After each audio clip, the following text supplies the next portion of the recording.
Senior सहाफ़ी और तजियाकार सुहेल वड़ाइच के मुताबिक मौजूदा हुकूमत के दो बड़े हलीफ नूनी और पीपल दोनों ने गुज़िश्ता 41 साल में बहुत उतार चढ़ाव देखे हैं। जेल और रेल, तख्त और तख्ते का तमाशा उन्होंने न सिर्फ करीब से देखा बल्कि ये दोनों मुख्तलिफ औकात में तख्त पे मश्क भी बने रहे। वो वक्ती इज्जत और मकबूलियत और अदम मकबूलियत के अदवार से गुजर कर अब जज्बात से नहीं बल्कि अक्ल से फैसला करते हैं। इन्हें इल्म है कि उरूज बरकरार रखना है तो वक्ती इज्जत से इक्तदार को दवाम नहीं मिल सकता। सर झुकाना भी पड़े तो मुश्किल रास्ते से कमर झुकाकर गुजर जाएं। सुरंग के बाद खुली रोशनी आनी ही होती है। आइए तसव्वुराती तौर पर देखते हैं कि निज़ाम ख़त्म होने की बात पर नून के 4 लीडरों नवाज शरीफ, मरियम नवाज, शहबाज शरीफ और इसहाक डार के दरमियान होने वाली मीटिंग में क्या बात हुई होगी और फैसला किस तरह से किया गया होगा। आगाज़ ज़ाहिर है वज़ीर आज़म शहबाज शरीफ ने ही किया होगा ताकि हकीकी सूरत हाल की तर्जुमानी कर सके। शहबाज शरीफ ने कहा होगा कि मुक़्तदरा खुलूसे दिल से पाकिस्तान की तरक्की और बेहतरी की ख्वाहिशमंद है, लेकिन मुक़्तदरा और हमारी मुश्तरका कोशिशों, मेहनत और खुलूस के बावजूद कोई बड़ी तब्दीली नहीं आ रही। मुक़्तदरा का ख्याल है कि जब तक इंतज़ामिया के ढांचे में इनकलाबी तब्दीलियाँ न हो, मौसर और बेहतरीन हुक्मरानी मुमकिन ही नहीं। इस हवाले से नए सूबे बनाकर, इंतज़ामी यूनिट बनाकर इस तब्दीली को शुरू किया जा सकता है ताकि इलाकाई और ज़िलाई मईशत को फ़रोग दिया जा सके। वज़ीर आला मरियम नवाज इस महफिल के हिसाब से उम्र में सबसे छोटी थी, इसलिए अंदाजा है कि सबसे पहले उन्होंने ये सवाल उठाया होगा कि हमें बताए बगैर ये बम क्यों फोड़ा गया। सब कुछ ठीक तो चल रहा था, अचानक ये भौचाल लाने का मकसद और ज़रूरत क्या थी। जवाब में वज़ीर आज़म बोले होंगे, बेटा मरियम, मुल्की और बैनुल अक़वामी हालात का तकाजा है कि हम और मुक़्तदर तबके मिलकर चलें ताकि मुल्की किश्ती को इस्लाह के ज़रिए पार लगा सकें। हमें जज्बाती तौर पर नहीं, ठंडे दिल से हालात को देखना है। इसहाक डार ने कहा होगा, ये वक्त इस धमाके के लिए मुनासिब नहीं।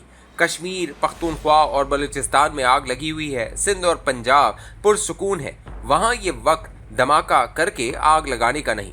मुक़्तदर हलकों तक मेरी रसाई है, मैं इनसे जाकर बात करूंगा कि ये वक्त इस तरह के मुतनाज़ा फैसलों का नहीं है। उम्मीद है मुक़्तदर हलके मेरी बात गौर से सुनेंगे और शायद मान भी जाएं।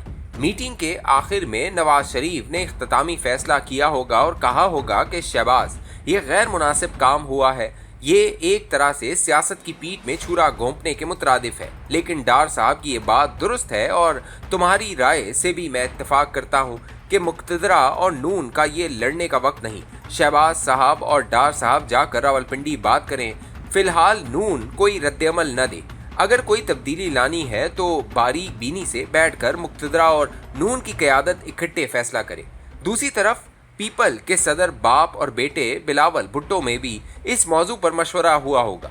आइए इस तस्वुराती टेलीफोन कॉल को डिकोड कर लें, जो मुमकिना तौर पर कुछ इस तरह हुई होगी। ये इस्लामाबाद में जो तकरीर हुई है, न मुझे इसकी खबर थी और न अंदाज़ा था। हालांकि मोहसिन मुझे रात को मिला था, लेकिन इसने इस ऐलान के बारे में मुझे कुछ नहीं बताया। बेटा, मैं आपको बड़ी देर से कह रहा हूँ कि हमारी जमात के खिलाफ नूनी साजिश कर रहे हैं। आज़ाद कश्मीर में हमारी सीटें ज़ोर ज़बरदस्ती और दांधली से छीन ली गई हैं। सिंध हुकूमत और आपकी करप्शन के बारे में झूठा प्रोपेगेंडा फैलाया जा रहा है। मुक़्तदरा को आपसे और मुझसे बदगुमान किया जा रहा है। बाप, हमारा मुक़्तदरा से सबसे मजबूत राब्ता मोहसिन के ज़रिए था, मगर अब वो बहुत बड़ा हो गया है और कई दफ़ा अपनी मर्जी करता है। हमारा बच्चा है, मगर इसने दूसरों का भी ख्याल रखना होता है। मोहसिन हमसे मुखलिस है।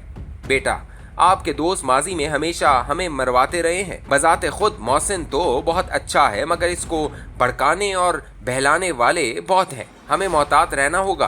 बाप, तहम्मुल एहतियात से चलना है। जज्बात को कंट्रोल करके ही हम इस बहरान को टाल सकते हैं।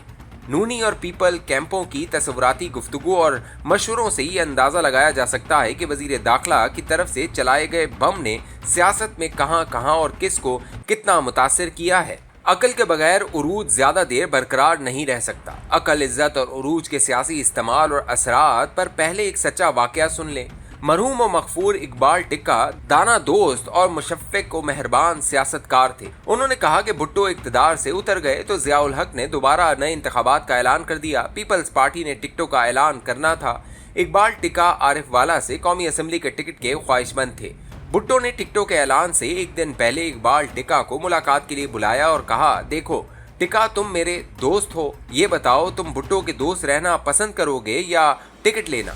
इकबाल टिका ने मुश्किल और पेचीदा सवाल का तुरंत जवाब दिया, मैं टिकट लेने को तरजीह दूंगा। भुट्टो ने इकबाल टिका के जज्बात से खेलने की कोशिश करते हुए मुस्कुरा कर कहा, तो तुम वजीर आजम जुल्फिकार अली भुट्टो की दोस्ती के निस्बत पार्टी टिकट को तरजीह दे रहे हो। मुझे तुम्हारी दोस्ती से इस बेवफाई की उम्मीद न थी। इकबाल टिका ने जज्बाती हुए बगैर जवाब दिया कि अगर मुझे टिकट ही ना मिला तो काहे की दोस्ती और कहाँ का ताल्लुक। भुट्टो मुस्कुरा कर खामोश हो गए और इकबाल टिका को कौमी असम्बली का टिकट दे दिया। आइए अकल, इज्जत और उरूज की सियासी तशरीह को मौजूदा हालात पर मंतक करने की कोशिश करें। माशरे की मिडिल क्लास इक़्तिदार की पासबान और निगहबान होती है, इसीलिए इसमें इज्जत का लफ्ज मुकद्दस तरीन होता है। आम बोलचाल में कहा जाता है कि मुझे बस इज्जत चाहिए, या फिर ये दौलत और इक़्तिदार नहीं, असल चीज इज्जत है और जान जाए इज्जत न जाए, वगैरह वगैरह।